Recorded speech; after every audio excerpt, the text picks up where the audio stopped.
सुबह कभी तो आएगी, वो सुबह कभी तो आएगी। इन काली सदियों।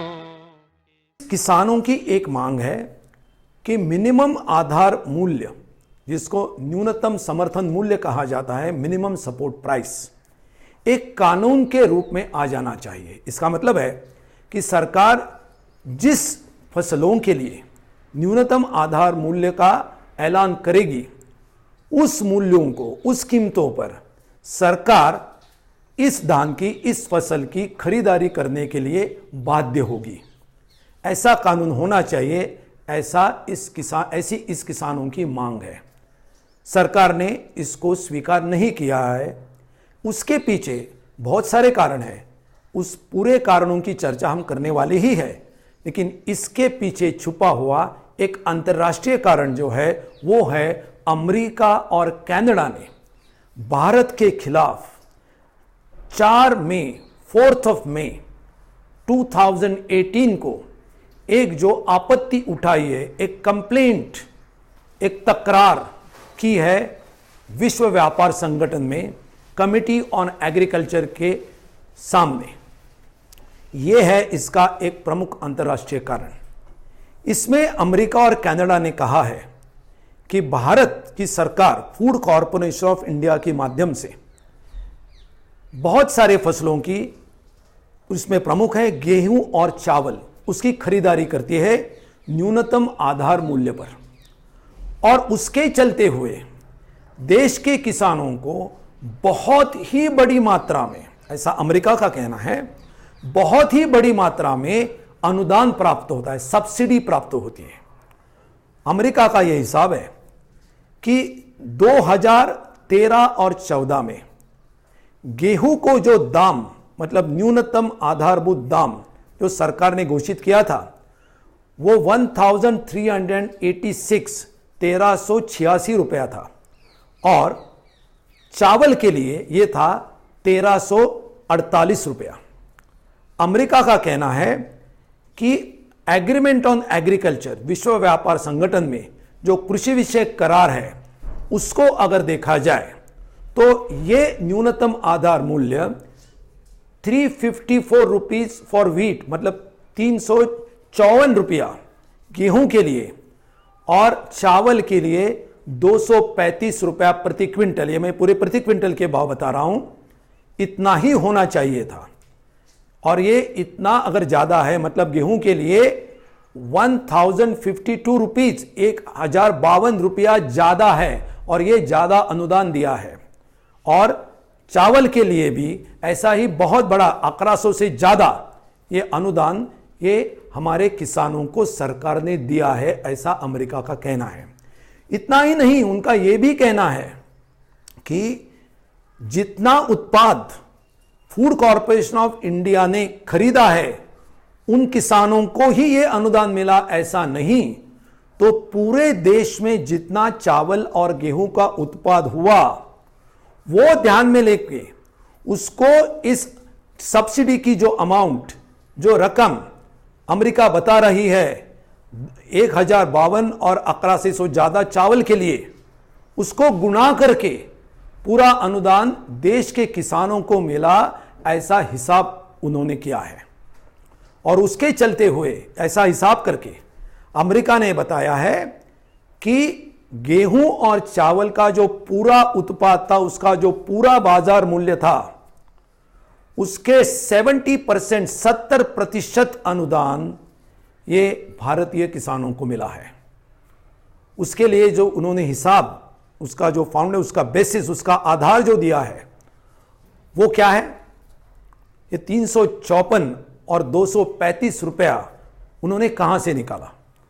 तो वो बोलते हैं कि 1986 और 88 के बीच में, मतलब इन 2 वर्षों के बीच में जो कुछ भी अंतर्राष्ट्रीय कीमतें थी गेहूं और चावल की, और उस समय का जो डॉलर और रुपया का विनिमय मूल्य था 12 रुपया 60 पैसा प्रति डॉलर, उसको ध्यान में लेते हुए ये आधारभूत मूल्य आज भी कितना होना चाहिए यह तय होता है। आपने ठीक से सुना, मैंने ये कहा कि 1986 और 1988 के बीच में जो कुछ भी अंतर्राष्ट्रीय कीमतें थी उसको विनिमय मूल्य डॉलर रुपए का 12 रुपया 60 पैसा उसको गुणा करके जो रकम आती है वो 354 और 235 रुपए आती है गेहूं और चावल प्रति क्विंटल के लिए। उतना ही आधारभूत दाम आज भी होना चाहिए, 2013 में भी होना चाहिए था।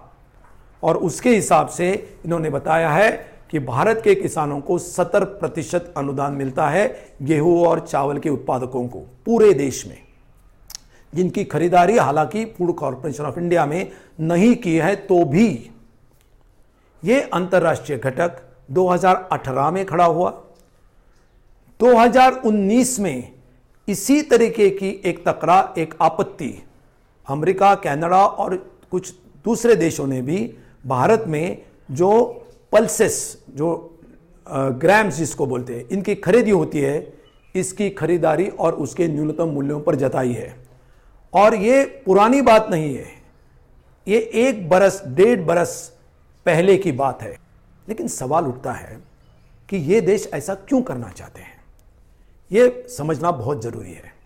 ये देश चाहते हैं कि उनकी देशों में, पर्टिकुलरली अमेरिका में, जो कुछ भी गेहूं है, कॉर्न है, वो वहां से भारत को भेजे और India should become an importer of this grains. मतलब भारत में इस धान की, इस धान्य की, इस फसल की उपजाऊ नहीं होना चाहिए, बल्कि भारत ने इस फसलों को आयात करना चाहिए। और भारत ने क्या करना चाहिए फिर?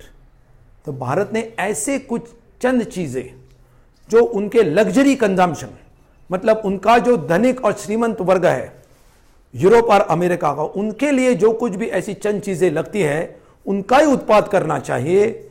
और पूरी अपनी धान की जो स्वावलंबित्व है, भारत का सेल्फ रिलायंस है, आत्मनिर्भरता है, जो पिछले 30 वर्षों से 40 वर्षों की अथक परिश्रम से हमने प्राप्त की है, उसको खारिज किया जाए, उसको समाप्त किया जाए। यह इसके पीछे साजिश है।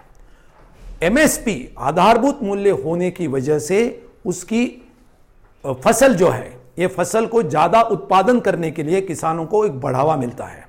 और इसके चलते हुए ही भारत में, और थोड़ा मॉडर्न टेक्नोलॉजी इन एग्रीकल्चर के चलते हुए भारत धान्य की, पर्टिकुलरली गेहूं और चावल जैसे धान्यों में पूरा आत्मनिर्भर हो गया है। हालांकि कुछ मात्रा में उसकी निर्यात भी होती है। यही ये देश नहीं चाहते, यही उनकी साजिश है और यही अंतर्राष्ट्रीय फैक्टर है, यही अंतर्राष्ट्रीय घटक है जो हम सब ने ध्यान में लेना चाहिए और लोगों को बताया जाना चाहिए। लेकिन सरकार, मोदी और शाह की ये सरकार क्या कर रही है?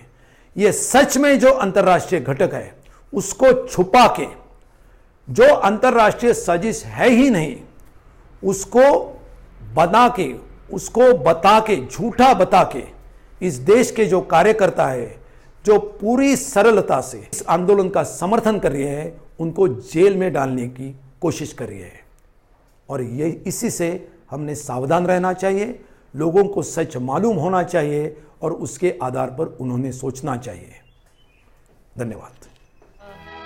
जब धरती नगमे गाएगी, वो सुबह कभी तो आएगी, वो सुबह कभी तो आएगी।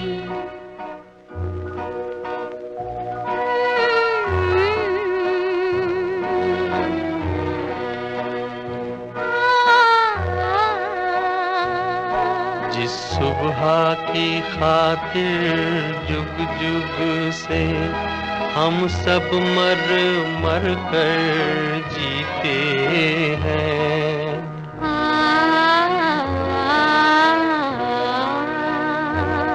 जिस सुबह के अमृत की धुन में हम जहर के प्याले पीते हैं,